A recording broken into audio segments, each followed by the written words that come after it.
Okay, Paul, we are now live. Please take it away. Good evening, everyone. I'm Paul Gullickson, the Communications Manager for the County of Sonoma. Before we get started, we have a brief message for our Spanish-speaking members of our audience. We will be having a simultaneous Spanish version of this briefing available.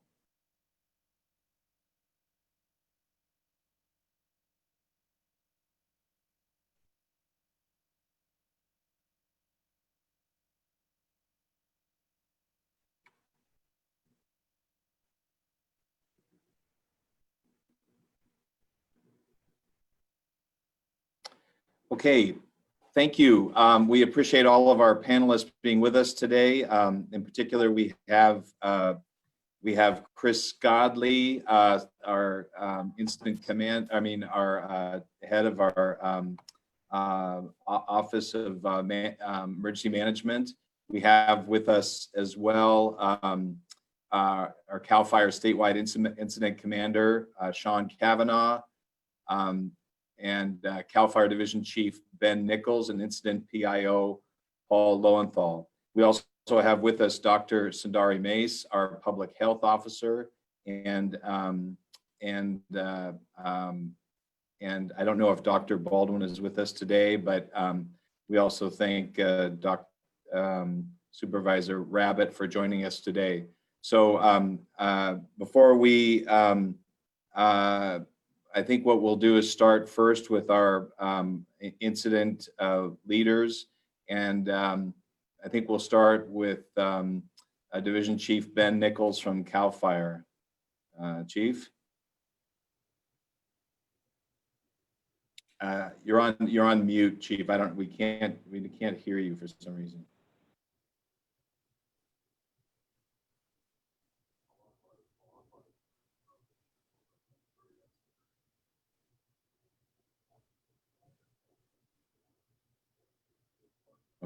Okay.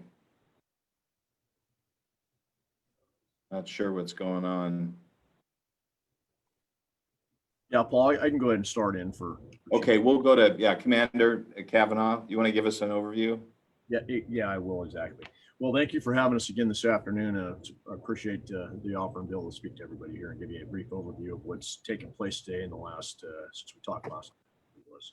And what I'd like to do, and then when Ben comes out, he's over there, but we'll talk obviously about the wall bridge incident, which we are now calling the west zone, and that is branch 10. We did an organization change yesterday because we had multiple fires over in the east zone all converge and combine into one big fire, which is the Hennessy fire. So we're dealing with the west zone and the east zone now in multiple branches.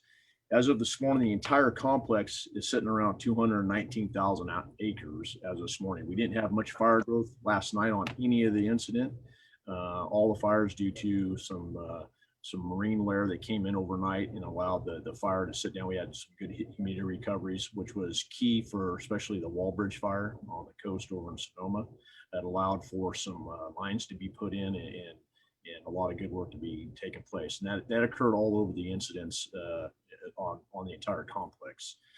As we move, so we're calling the entire complex with about 7% containment is what we're looking at. We do have some containment that we got over here on this side. As we move forward into today on the wall bridge incident over there, there's fire activity, as you can see. We have a plan that we in place started yesterday, getting more resources over there. We added approximately 500 people in 24 hours to the incident. So I believe we're up to 1,059 personnel that are assigned. That takes into account also, that's just not people on the fire ground, that's counting me, that's counting members of the command staff, folks that are assigned here as well. So, but that's good news for everybody that we're up about 500 personnel. We're continuing to get resources in, and that organizational structure that we implemented starting today, we do have folks that we've got assigned directly to the fire in Sonoma. We have Chief Pemberton, who was here on the Kincaid last year. He's assigned to the EOC over there. We're going to be setting up another little camp at the fairgrounds in Sonoma County in Santa Rosa to help logistically support the resources and the folks that are over there. we're looking at the resources we get, we're also trying to maintain that balance that we have to have. Coming forward on the Wallbridge fire over there, very active fire during the daytime, about 1400 hours or 2 o'clock when the skies get lifted. It's nice, and overnight, we get that marine layer, but then once it heats up, that's when the fires are getting up and moving on us. Over there's a couple key points today though. Aircraft. As of today, we had multiple VLATs, which are very large air tankers, flying on the Wallbridge. We had our CAL FIRE S2s flying on it. We had C-130 aircraft flying on it. We had 3 Type 1 helicopters that were working on the Wallbridge incident alone today. The Myers fire is holding at about 3,000 acres, and that is good news. Also, a couple other key points took place today. There's a repeater site, state repeater site, and we put repeaters up there on Jackson Peak that has been held and is doing okay today as we move forward. So a couple other big things that took place today or events. We had Governor Newsom did a press conference here with us today he was here from 10:30 to 12:30. He expressed his interest and support to all the communities over here. It was good to see that, along with our CAL FIRE Chief Tom Porter was here. So we do have the support. I can tell you, if anybody watched that press conference, they're reaching out all over the country. They're reaching out to Canada for resources for all of us. So it's good as an incident commander to hear that support is coming through for everybody. As we move forward into the situation over there in Sonoma, like I've been stating, we're doing this balancing act, and we're making our priorities, but it is priority to get folks over there. It's priority to get logistically set up, get organizationally sound, and get the folks that we can get. So the fire right now is moving down towards the Russian River, has not crossed, but I am concerned about the change in weather conditions and the possible change in that south to southwest wind. We've got to be on our toes. Make no mistake, it is a large fire. That is a large fire over there. This whole thing is a large incident, and we are doing the best we can with trying to get those resources to us and get them over there to you. And we can see if Ben, I don't know if Ben made it on or not. Can you hear me now, Chief? Gotcha. Thank you, sir. So as Chief Kavanaugh put out there, the daily activity here on the Wallbridge is an increase in fire behavior on the Dry Creek Valley side of the fire. I'm happy to report today that there's a whole lot less smoke in the air and a whole lot less radio traffic about extreme fire behavior.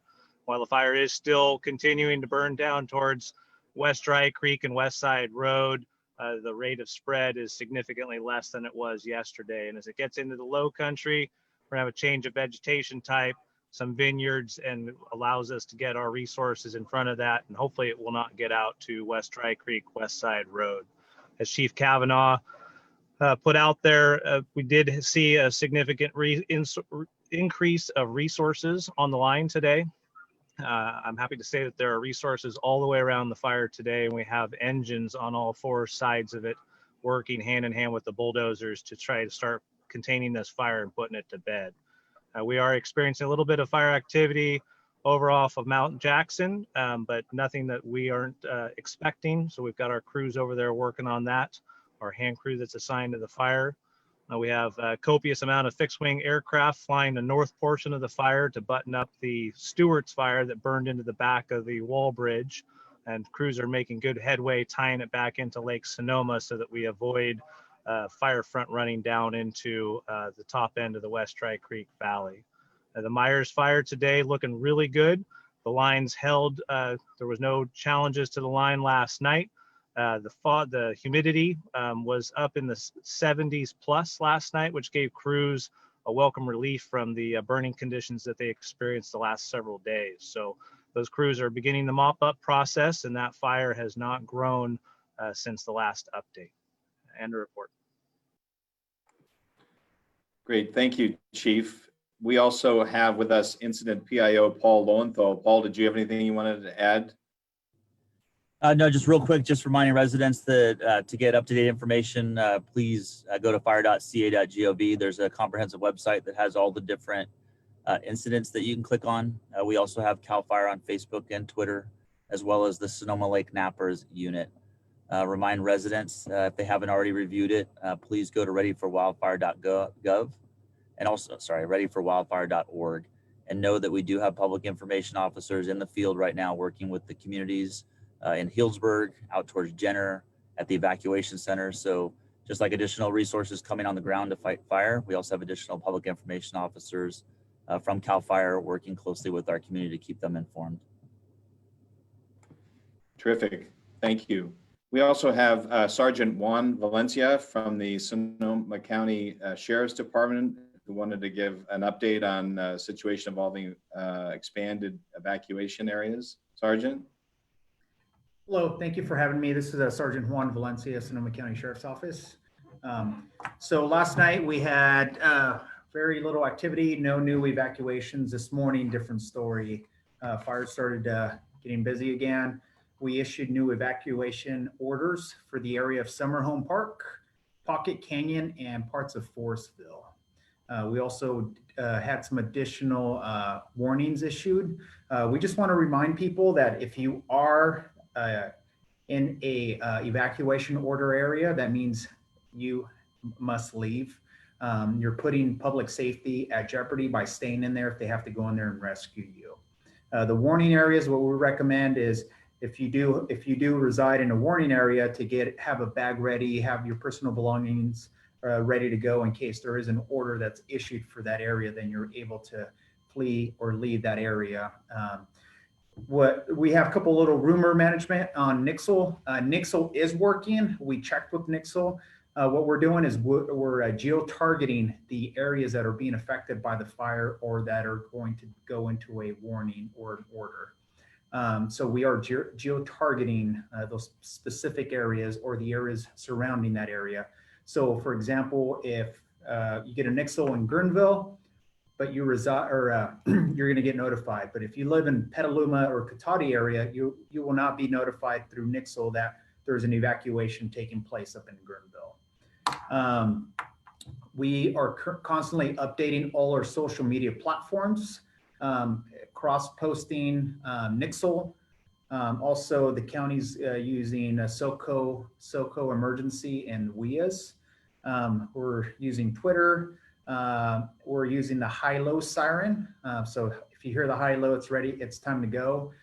We are also using the PA. We have deputies and allied agencies, over 70 allied agencies or officers out patrolling the evacuated areas, keeping the community safe and also assisting with evacuations. So we're sending deputies and officers door to door to contact people and asking or letting them know it's time to leave. We do have some refusals, but we are documenting those that they're refusing in case we do have to go back into that area. We would like to thank CAL FIRE, working with them closely in conjunction with CAL FIRE, and also Paul Lowenthal. Paul and I are in constant contact, getting information out. All our information on our social media platforms is bilingual, so it's in English and Spanish, since we do have about 30 to 33% Hispanic population, so all our information is bilingual. That's an update for me. We're still working closely with CAL FIRE to see if there's any other warnings or evacuation orders coming down. Okay, great. Thank you very much. And next, I would want to go to Dr. Sundari Mace, who's going to give us, we are dealing in a number of health issues right now, including COVID-19. So Dr. Mace, thank you for being here as well. Yes, thank you very much. Let me start with the COVID update for the day. 1 second while I pull up my numbers. As of the latest update, we have 4,863 COVID cases. 2,197 of those are active. 2,596 have recovered. We added another 79 cases over the last 24 hours. We have a total of 70 deaths. 5 of those were added in the last 24 hours. The deaths have occurred in older individuals, again, elderly, vulnerable populations in residential care facilities, skilled nursing facilities, or while at home. Taking a look at our data, we, in terms of our roadmap to reopening data, the state metrics that is, we are above a case rate of 200 per 100,000. That will be updated on the website soon, putting us in the category of remaining on the state's watch list and monitoring list. So we'll continue with the current state order, the governor's orders for closure of the higher risk or indoor activities that have already been closed as of the last month or so. We are also not likely at this point to move towards any in-person education. Given our case rate of 200 per 100,000, we continue to have low ICU bed availability and an increase in hospitalizations. Our case positivity rate, last I looked at it, was actually at 7.8%, which is the highest that it's been. And some of this may be due to the delay in reporting from the state with the glitch in the data that may have contributed to more cases being reported in the last 2 weeks. However, we are having a lot of cases and we are working really hard to ensure that we keep our COVID-19 mitigation measures in place, even with this disaster and with evacuations and sheltering in place. That is, shelters. We still need to ensure that we're wearing our facial coverings, that we are abiding by 6 foot physical or social distance whenever possible, that we are following all of the general guidance in terms of general hygiene measures. So let me leave it there. I'm happy to take any questions after the rest of the update. Thank you. Okay, great. Well, at this point, we'll go to the media for questions. As always, please raise your hand when you have a questions, and I will call on you as we go. And we'll start with Mary Callahan. Mary? Hi, thank you. Yes, I'm wondering in terms of, I guess it goes to Ben, in terms of the people that you're seeing on the lines today, the additional resources, are those part of the additional personnel who arrived yesterday and were counted among the 1,059? Or which are those newer arrivals than that, I guess? I'll take that. The total count of that personnel was, we received some resources in, and that's overhead resources, engines, different positions that are on the entire complex. That 1,059 people, that is all the total that we have for the entire complex. That's taken the entire, all the counties, all the fires.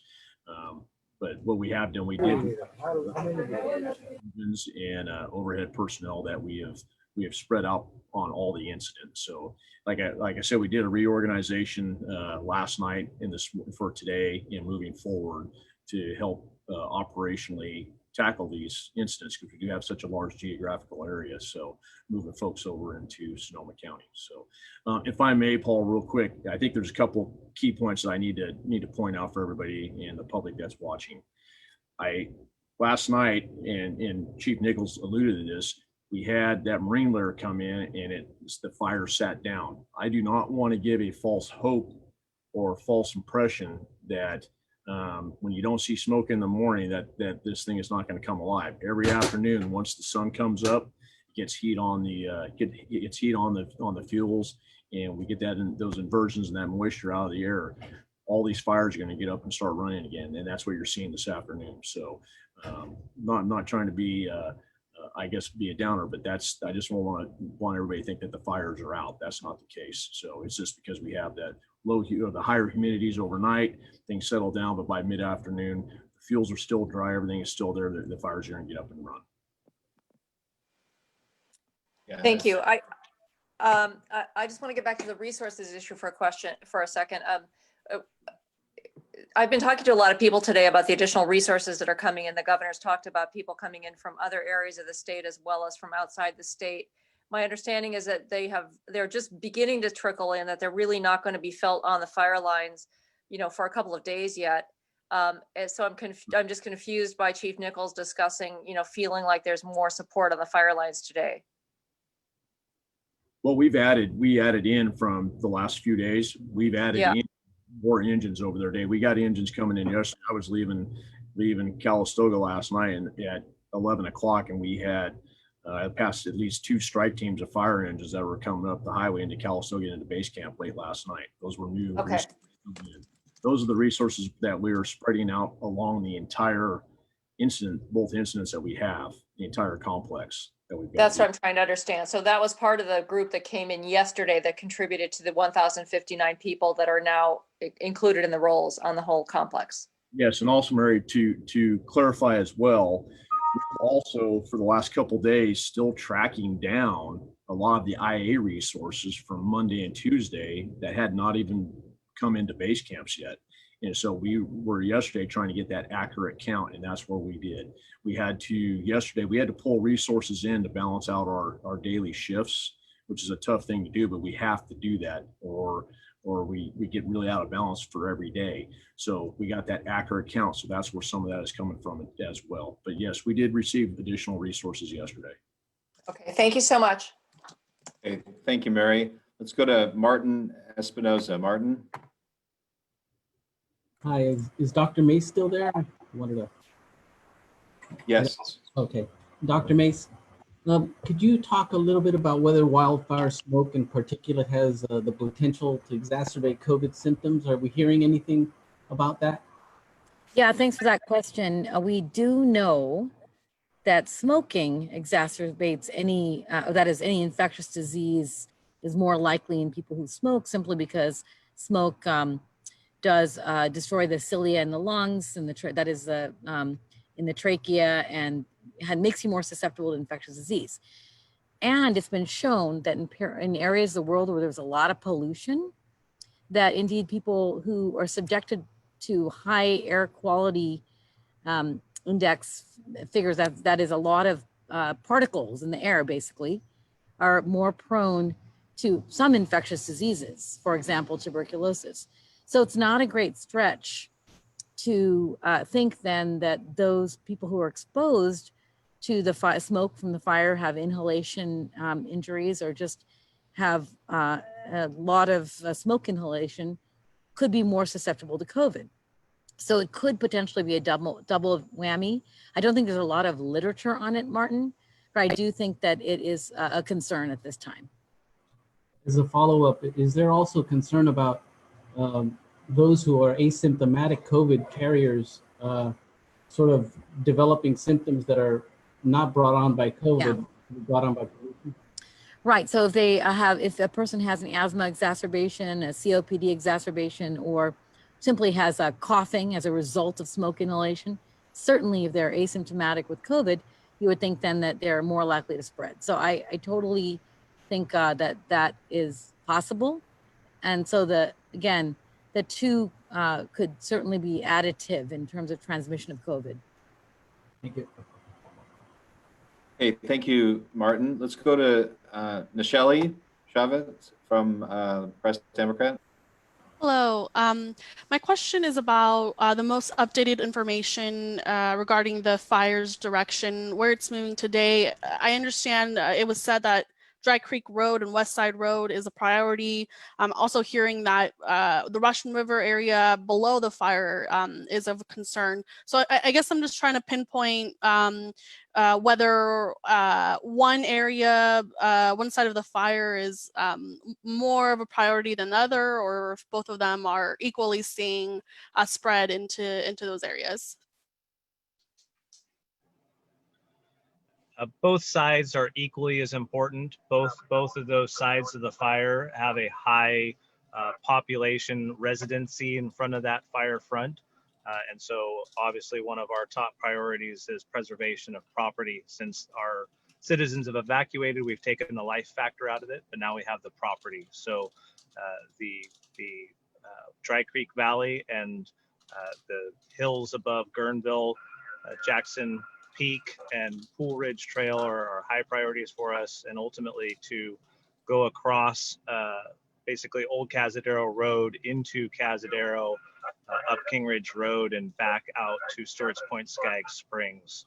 So both portions of the fire are equally as important, and ultimately all sides of the fire need to be addressed before we can contain the fire.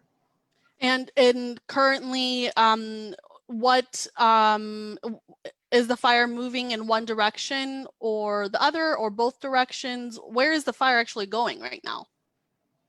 Thank you. So good question. You mentioned it earlier that right now, if you were to draw a line in the direction of the travel of the main portion of the fire, that would take you to West Side Road in between Sweetwater Springs and Mill Creek.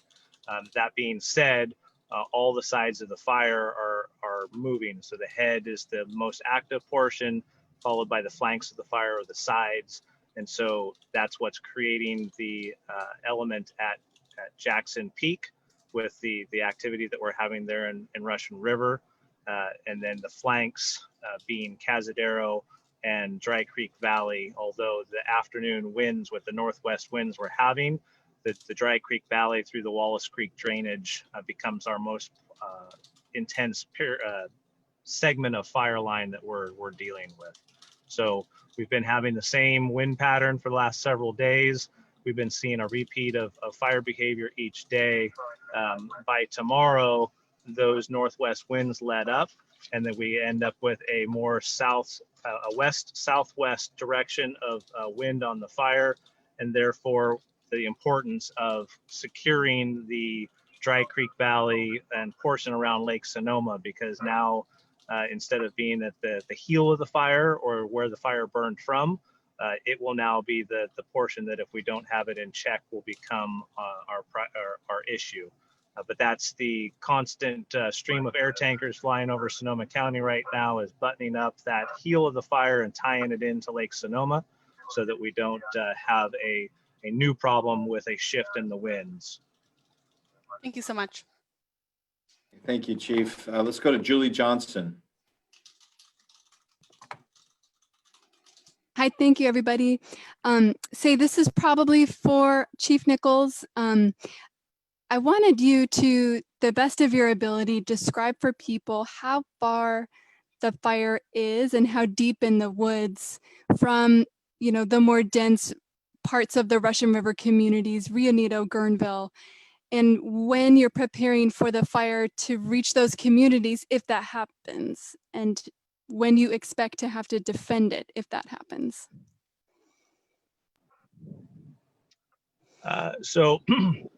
Overall, the fire from West Dry Creek and West Side Road is approximately a mile west of those roads. When we get around to Jackson Peak above Rio Neto, that portion is less than a mile to Rio Neto, but that fire isn't burning as intense as the fire in the Dry Creek Valley. And so that fire is basically backing down the hill, a much lower intensity fire towards Rio Neto. And as crews are trying to get around it so that we don't have to chase it into Rio Neto. But if that does occur, then we have fire engines pre-positioned, ready to go to work saving structures in that community. And I just wanted to quick follow up. You mentioned that today, or maybe it was Mr. Kavanaugh, but that today was the first day, it sounds like, where you had crews around the perimeter. Can you tell me a little bit more about that? Yeah, so early on, there are presently 540 active fires as a result of the lightning siege that we experienced across the state of California. And so we have major fires that by themselves would be a significant incident. And there's roughly, not 500 are all major fires, but there are fires that have committed 96% of the CAL FIRE suppression personnel to those fires. And so we didn't have the resources between the units and the portions of the state to share amongst each other. So that's why the out-of-state request went out for resources for help. So in the early days of the fire, with the limited resources we had, following the life property, and finally resources order of triage that we have to do. We put the bulk of our resources on the West Dry Creek, West Side, and Sweetwater Springs area of the fire front to protect those larger communities. Today, with the additional resources coming in, we were able to put more resources out into the Cazadero Canyon to start to contain the fire out on the west side of the fire. Thank you. So we have a question next from Jackie Ryan of Oakmont News. Can you address concerns about the predicted weather over the next few days? Are you expecting more lightning storms, and what do you expect on the impact on the fire behavior? So over the next, today is the last day, as I said, of the northwest pattern and the higher temperatures. Tomorrow we transition to a more west-southwest pattern. So as I said, that may create an issue if we don't have the far northeast corner of the Wallbridge fire buttoned up. But there is a slight chance of thunderstorms Monday and Tuesday of next week. So we're watching that, keeping an eye on that. But with the west-southwest fire or winds coming into the area, the relative humidity will come up significantly, and that will help the overall firefight here in Sonoma County. Great. Thank you, Chief. Let's go to Martin Espinoza has another question. Martin. I have a question for one of the chiefs. Could you talk a little bit about the coronavirus protection precautions, testing, temperature checks for some of the firefighters and camps? Yes, I can address that real quick. So that's a whole nother priority we have. It's pretty much another whole entire operation that we're taking place in our base camps. So as we know, I'm in a trailer. We have spacing on. There's just two of us in this trailer, but we're wearing masks all the time outside. All the meetings we're in, the operations meeting, the meeting that I need to get to here, the planning meeting here in a few minutes. We're all in mask. We take daily monitoring in every trailer that we're in, every tent that we're in. We're marking temperatures. As you come into the base camp, you can't even enter the base camp without having those temperature and a daily check taking place. It really comes down to self-monitoring as well. We have a COVID tent that we call is set up here for anybody who may feel like they have any type of signs and symptoms or sickness. So it's a whole nother part of the overall operation that we have. And so we've been working months and months redefining that. How we've changed our feeding process has been changed in our mobile kitchen units. How we come through lines, you have to wash your hands first. You have to make sure things are sanitized. We don't have open feeding. If you salad, such as like a salad bar, everything is enclosed in boxes. Your food is handed to you in new boxes. We're not allowing only 3 people to a 6-foot table, one on one side, 2 on the other side, so you're not sitting directly across from each other. Those are just some of the things we're doing to help prevent, and then really social distancing, and then it's really that self-monitoring and self-awareness. So once again, for all the incidents we're on, that is a whole nother aspect that we're tackling, because there wasn't really a playbook for how to do that in these large incidents. When we're bringing in, thousands of people into a county or into community from all over the state and all over the country, we have to provide some type of leadership and some type of guidelines, and that's how we're doing it. With that, I do sincerely apologize. I do have to get to a planning meeting here in just a few minutes. I appreciate the opportunity. I look forward to getting on these every chance I get. I know we're going to be doing these daily, and I appreciate that. Thank you. Commander, thank you very much. We appreciate your time. And I hope I answered that question. Thank you. I think we were answered. Okay, we're going to take one more question here, and Commander, if you need to duck off, we appreciate your time. Thank you. So we have one more question. Shelley, you had a follow-up. Hello, thank you. I'm hoping to get updated numbers for people under evacuation orders and warnings in Sonoma County. I'm not sure if Chris Godley, you might have that. And I think Chris Godley right here. Actually, let me bring that up for you. And looking at our maps and our zones right now, I can tell you, also just briefly, our numbers. We have 8,800 residents in evacuation warning, 12,000 under orders.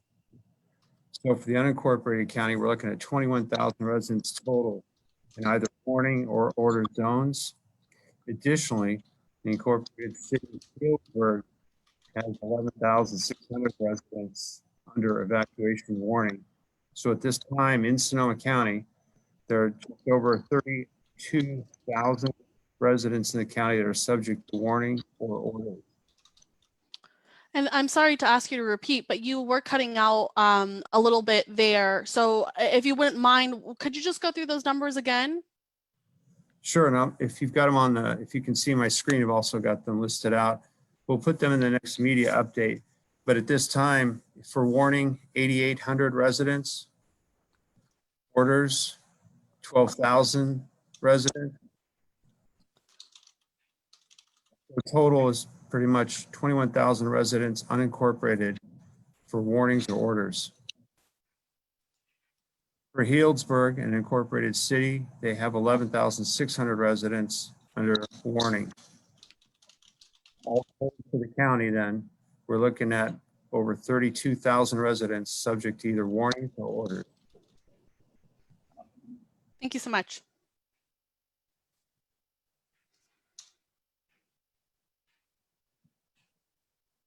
So now I'd like to go to Supervisor Rabbit. Do you have some comments you'd like to share today? Only to say thank you to all of our partners and the firefighters that are out there, CAL FIRE, our districts, our city agencies, and those from elsewhere that are once again coming to Sonoma County in our time of need. We're very grateful for that. Thank you to all our law enforcement partners as well, to our Sheriff's Department, to our CHP, to the local agencies, and to those other agencies that are coming to Sonoma County in mutual aid. We thank them. And I also want to say thank you to all the support staff behind them, certainly our county employees who have been working around the clock, and Department of Emergency Management and elsewhere. Very much appreciative. It's sad to say that we believe that 2 of our county employees have lost homes thus far, and that number may increase. And that's always brings things really close to home. We also are very appreciative of our state and federal partners as well. And we are all too familiar with these circumstances that we put ourselves through. Sad to say that we are, we've gotten good at it, but I very much appreciate the professionalism, the dedication, and the passion of everyone who's out there, making sure that they're protecting life and property. So thank you. Thank you very much. And so we just ask if anybody has any final questions for either Supervisor Rabbit or Dr. Mace. Dr. Kismet Baldwin, our Deputy Public Health Director, has joined us as well. I don't know if they have any final thoughts. Any?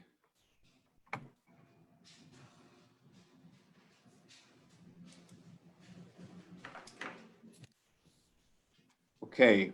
Oh yeah. So Martin Espinoza, you have a question. Well, if Dr. Mason and Dr. Baldwin are still there, are they still on? Yes, I'm on, and I think Dr. Baldwin is also. I had to plug in, so I've lost the video. I'm also here, and I've lost my video, so kind of videoless. That's okay.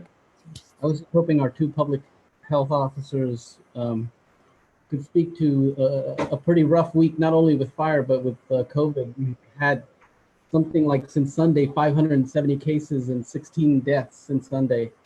You know, if they could just speak, where are we with this, with this pandemic and sort of mitigating?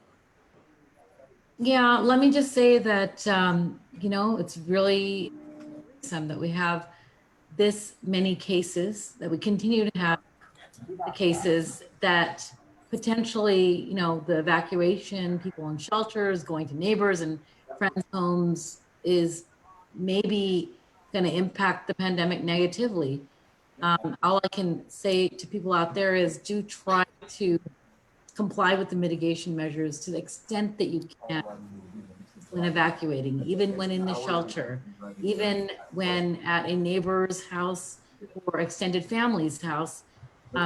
Wear the facial coverings and try to follow those general hygiene measures and the social or physical distancing, because that will keep us safer in this really terrible disaster that we're facing. As far as the deaths that we continue to see, they're happening in the most vulnerable population, the elderly. And, we are working still with the state to try to mitigate that. We've seen a shift of cases going towards more of our board and care homes and our residential care facilities, but those are not in any way less vulnerable people. So it's very concerning, and my heart goes out to those families who've lost their family members, and we're doing everything we can to try to safeguard that vulnerable population. And I'll be happy to turn it over to Dr. Baldwin if she wants to add to that. Thank you. I just wanted to reiterate what Dr. Mace is saying as far as we are trying our best as far as the fires and shelters, just reinforcing the fact that everyone needs to wear masks. Everyone needs to stay, social distance. We're going to be checking and screening for symptoms and making sure that we're reducing the potential of transmission of COVID as much as possible during this, time where everything's a little bit in flux. And if I may, Paul, I just want to say thank you. Actually, I'd like to add just a few recommendations for people with the smoke and what to do. So really decreasing your exposure to wildfire smoke is very important to limit the harmful effects. So limit your time outside, stay indoors as much as possible. Keep your windows and doors closed unless it's extremely hot outside. You can, if you have an air conditioner, you can run your home or the car air conditioner and recycle or recirculate. If you do have asthma or your children have asthma, make sure you follow your doctor's directions, take your medications, and call your doctor if you have any symptoms. Remember, heat stroke is an issue as well.